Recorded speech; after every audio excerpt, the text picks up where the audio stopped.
Yo, what's going on, guys? And today we are here with my 2023 NBA mock draft post combine. As you guys know, I just got back from attending the NBA draft combine myself. Go check out all the interviews I had. And I made this after watching these guys in person. So let's get right into it and let's talk about who I have going up. So here's a quick little run through of the draft, and then we'll go through it individually. But yes, this is the first round. A lot of guys have soared up the boards, and just talking with other journalists and scouts that I met at the combine, hearing what we're hearing, and even seeing, what teams are working out who, like the Hawks might be trading their pick. They're not really working out anybody at the top of the draft. They're really working out second round guys. There's a bunch of second round guys who have flown up the board. There's also, I want to say this is a very wing heavy draft. The weakest position, like in terms of how many players at that position are draftable, is probably the big man and pure point guards. There's only like 5 pure point guards, and 4 or 5 of them are, there's like 6 or 7, but like only 4 of them are probably going to get drafted. Then there's a handful of combo guards. Okay, there's not many combo guards. It's a very wing heavy draft. So we'll continue to go through this and just talk about this as a whole, and guys that we could see, pull out the draft and go back to school. But this is the whole thing. So let's go back right up. If there was anywhere you wanted to stop, just pause it. And let's get right back into today's video and talk about who's going to be drafted. So at the top of the draft, we had ourselves. All right, my man. Ooh, I don't know why it's doing this right now. So top of the draft right here, Victor Wembanyama, Scoot Henderson, and Brandon Miller. Brandon Miller supposedly had mono, and that's why his draft interviews weren't good. But again, I think Scoot Henderson going to the Hornets, like everyone's like, oh, it won't work because, LaMelo's already the guard. Dude, they've been playing LaMelo and Terry Rozier, and every scout I talked to at the combine, all were saying that like the Hornets are probably taking Scoot Henderson. That's the word on the street I'm hearing.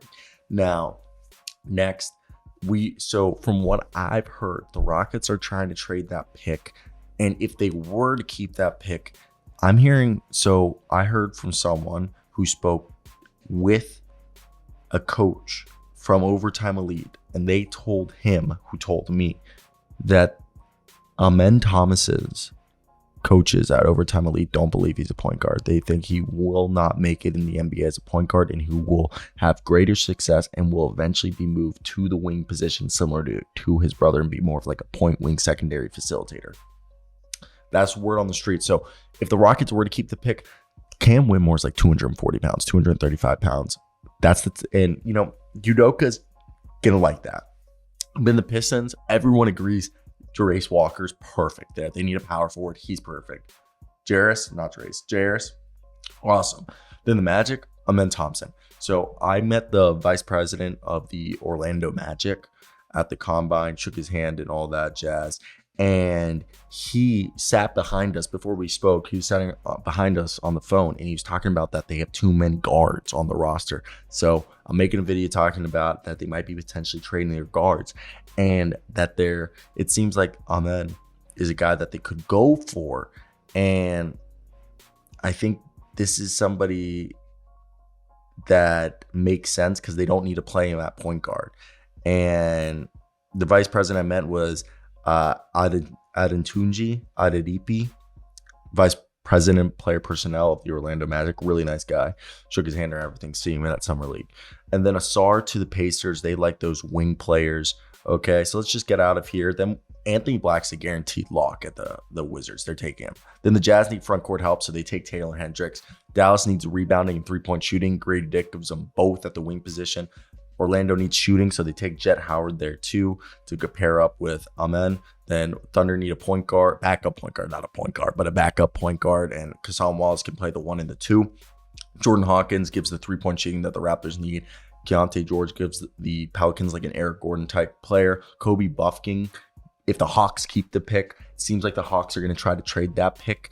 But Kobe Buffkins is a big, full 6'4", almost 6'5". He can play the 1 or the 2. They've needed a backup point guard for Trae Young and DeJounte Murray. Nick Smith to the Jazz just makes sense there if he falls. Jalen Hood-Schifino is a guy who's a lead guard in college who could be, the replacement for D'Angelo Russell, or a guy, if they keep Russell, that can play 1, 2, and 3 potentially. Then Leonard Miller screams a Heat pick. He's a point forward guy. Chris Murray's a pro-ready guy that could help Golden State at the 4. Brees Sensabaugh is a offensive, bully. Dariq Whitehead's a 3-and-D guy, high risk, high reward with a high floor. Then you take Colby Jones, who's a Josh Hart type player. Maxwell Lewis, a great guy who shot up the board, 40% three-point shooter. He really wants to be a two-way guy. He says when I interviewed him, he watches a lot of defensive film. Derek Lively's a shot blocker. Supposedly his three-point shot's coming. They need a backup big for Sabonis who can protect the rim. He's perfect, better than Rashawn Holmes. Then Ryan Ruber to the Grizzlies to help them replace Dylan Brooks.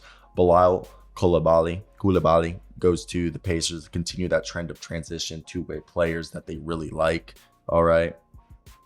So yeah, you got Bilal Coulibaly going to the Pacers, and then Olivier Maximus Prosper out of Marquette. This guy was had his stock grow tremendously during the draft process, to be honest, if I had to say so.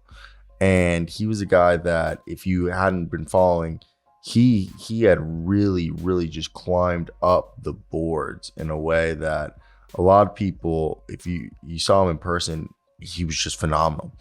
So he goes up the board right now. And then behind him, Noah Clowney goes to the Utah Jazz. Then Tristan Vukovic is from Partizan. He had a great game. He didn't play in the second scrimmage, but he's going to be definitely a guy that I could see the Pacers. He doesn't seem like he's working out for anybody on purposely. So I could see him being a surprise first. Then the Clippers need a backup for Zubats. And they take James Nanji, this shot blocking big from Barcelona.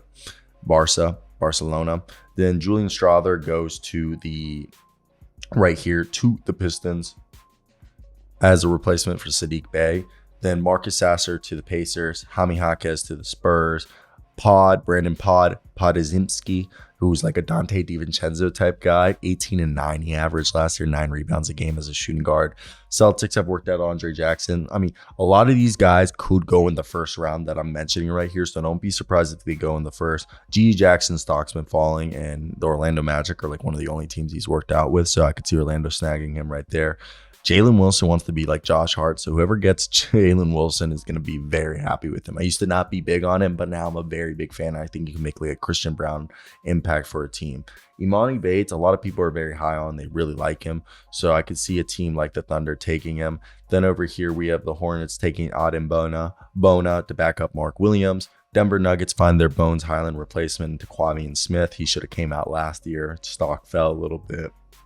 Then you got yourself Julian Phillips. He's a good player. I could see Washington taking him.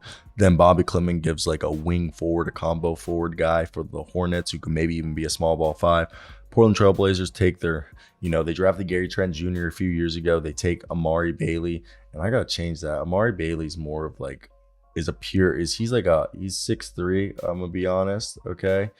I need to change that, but he's 6'3". He's more of a guard than a wing. Kobe Brown, he wants to be like Draymond Green. He's a very Spursy pick. Then the Grizzlies take CD Sissoko to, help them also replace Dylan Brooks, similar with the guy they took in the last round. Oscar Schwebe goes to the Atlanta Hawks. They get a backup big for Onyeka Okongwu, and if they trade Clint Capella, and just for injury, Trey Alexander gives some shooting to the Lakers. Dylan Mitchell's like a glue guy for the Clippers. Jordan Miller to the Cavs. They need some depth.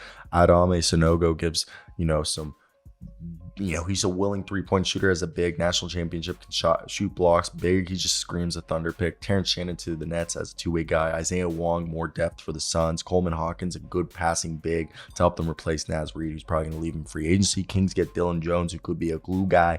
Chris Livingston's, you're taking the potential of the two-way. Deron Holmes is like a smaller Nick Claxton. The Grizzlies get a backup big, and then the Wizards take Seth Lundy, who could be a 3-and-D guy, and then Tracy Jackson Davis gives the Bucks a big that they've been lacking. So that's definitely where I want to hear your guys' thoughts. What do you guys think of the mock? But that's basically it for me today. Peace out.